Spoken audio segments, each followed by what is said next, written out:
Day 79, verses 41 to 42, the Sword of Wisdom. Namaste and welcome to Gita 360.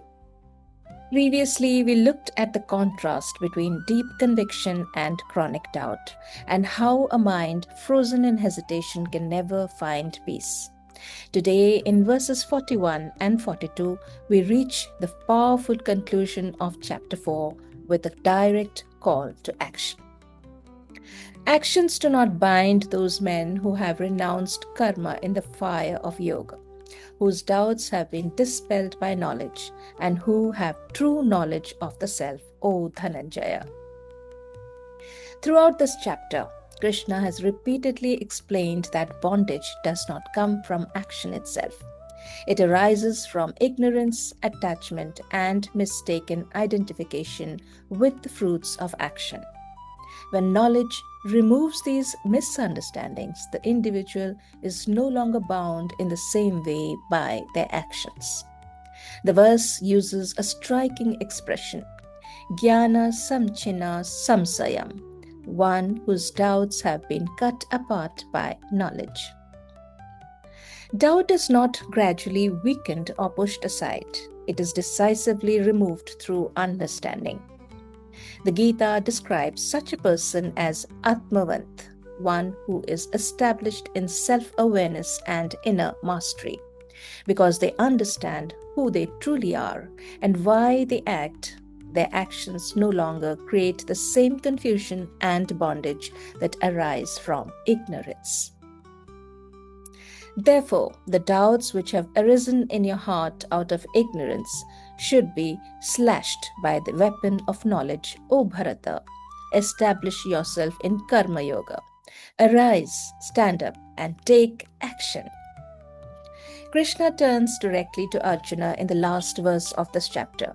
He says that doubt born of ignorance is a sickness that resides in the heart and must be cut away with the sword of knowledge. The message is clear. Understanding is not meant to remain a philosophical idea. Once knowledge has done its work, it must lead to action. Hence, the verse ends with a direct instruction. Stand up and engage in Karma Yoga, O Arjuna.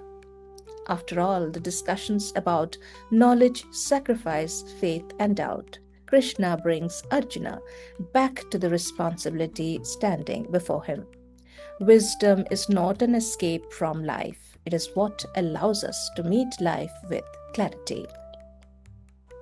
Most difficult decisions are not made in the absence of information. They are made in the presence of uncertainty. We believe that if we think long enough, analyze carefully enough, or gather enough opinions, a moment will arrive when every doubt disappears and the correct path becomes obvious. We also treat wisdom as something purely passive, like a collection of beautiful quotes we read to feel peaceful, or ideas we introspect on when we want to escape the stress of daily life. But the Gita treats wisdom as a weapon. It is meant to be sharp, decisive, and practical. Many of us already know certain truths about our lives. We know the conversation that needs to happen. We know the habit that needs to change. We know the responsibility we have been postponing. Yet, knowing and acting are often separated by a surprisingly wide gap.